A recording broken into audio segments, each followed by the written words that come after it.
Assalamu alaikum, I'm Aisha and you're watching Samar News. Here are today's headlines.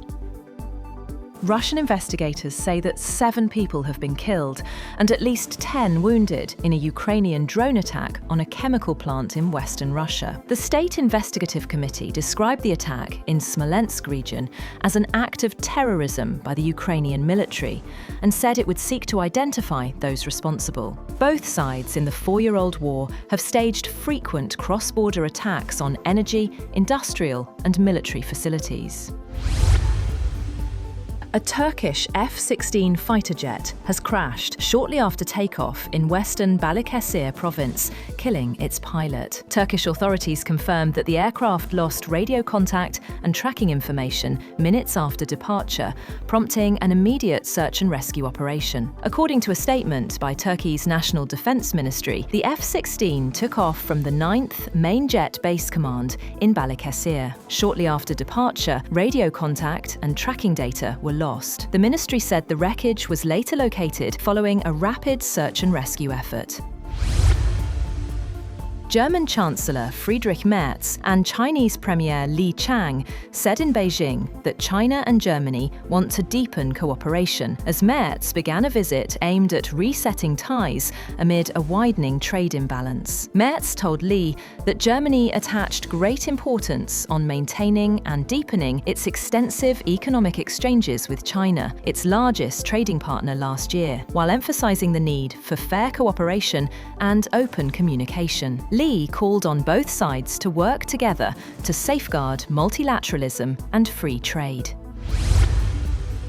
India's Prime Minister Narendra Modi has reached Israel for a 2-day visit that both countries have cast as a chance to deepen relations as regional concerns mount over the risk of military conflict between the United States and Iran. An Israeli government official said the visit would pave the way for new partnerships and collaborations across many fields. A foreign ministry official said bilateral ties were on the cusp of a significant upgrade.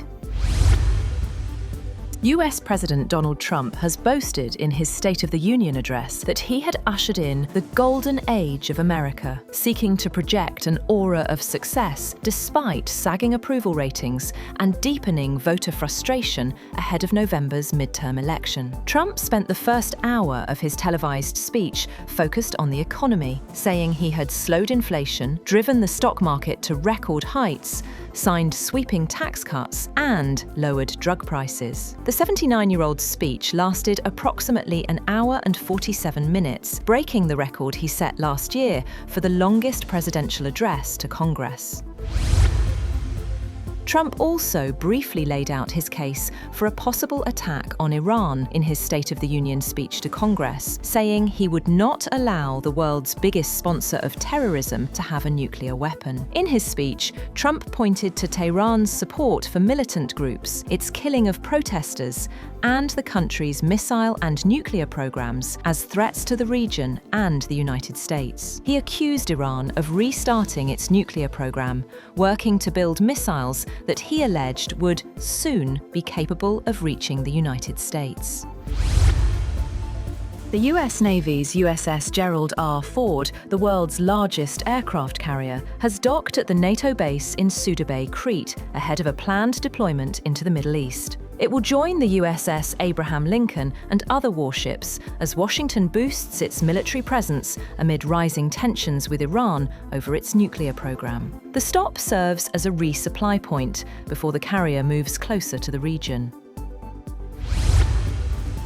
At least 30 people have died after heavy rains hit Brazil's southeastern state of Minas Gerais, while 39 people were missing. The state fire department confirmed the deaths happened in the cities of Juiz de Fora and Uba, about 110 kilometers apart. About 440 people have been displaced in Juiz de Fora as the rain triggered flooding and landslides and forced the suspension of classes in municipal schools. President Luiz Inácio Lula da Silva offered his condolences in a post on X.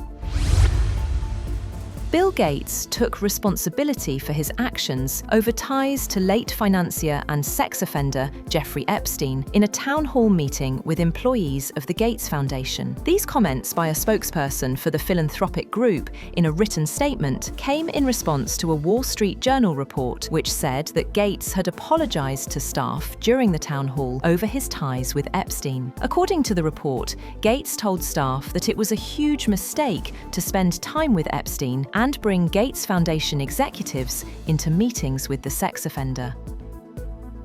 That's all for now. For more updates, visit www.samar.tv. Thank you for watching Samar News.